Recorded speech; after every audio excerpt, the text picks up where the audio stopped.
That is not the song I wanted. Forbes has just released its latest list of the richest people on the planet, and while 442 Americans graced the 2013 Billionaires list, only one of them, Oprah, is black. Oh. I know. At a time when the housing and financial crisis hit black America especially hard, our next guest has profiled the small elite group of black millionaires.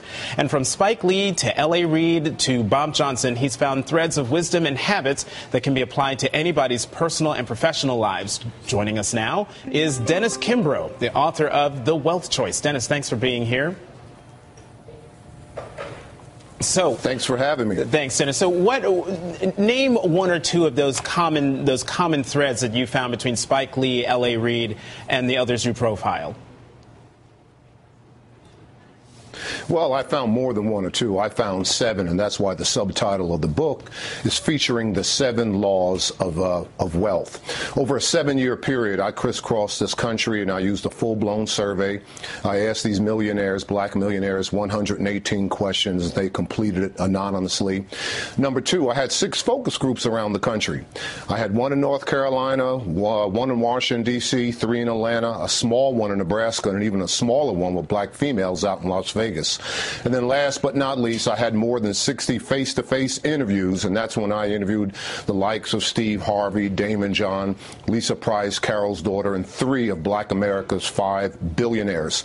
But number 1, top at the hit list is knowledge. Wealth begins in the mind but ends in the purse. And the bottom line, we live and we have our being in a capitalistic society, and capitalism is not a dirty word.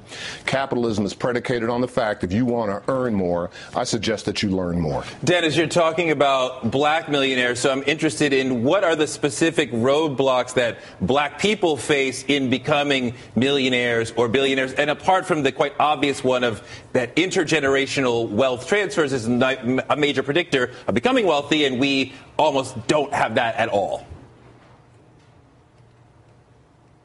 Well, what I found out is, and again, over a 7-year period, that wealth is not a function of race. It's not a function of society. It's not a function of circumstance, condition, which side of the tracks that you were born on, how the cards are dealt.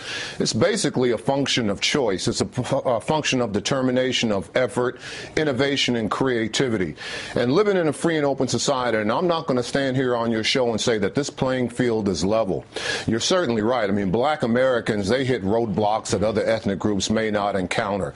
But what I am going to say is that, you know, the bottom line is we're faced with 50 million different choices on a day-to-day basis. And many of those choices we don't have to address. We don't have to address what suit we're going to wear, what road we're going to take into the job that morning, what we're going to eat for lunch. But there are 2 critical choices that we must face living in this society. Number 1, you can accept the circumstances as they are. Or number 2, you can take the responsibility to change them. And what I found in these men and women, that they took the latter approach. You know, when we talk about wealth and we talk about income, those individuals who have won most in life have relied mostly on themselves. Dennis, I think we all want to become millionaires and billionaires, but does this sort of talk really ignore issues like poverty and just getting people out of basic abject poverty?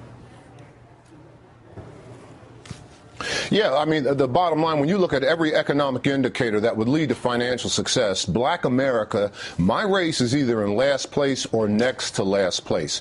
You know, I can sit here as a college professor. I can give you all the data that you want.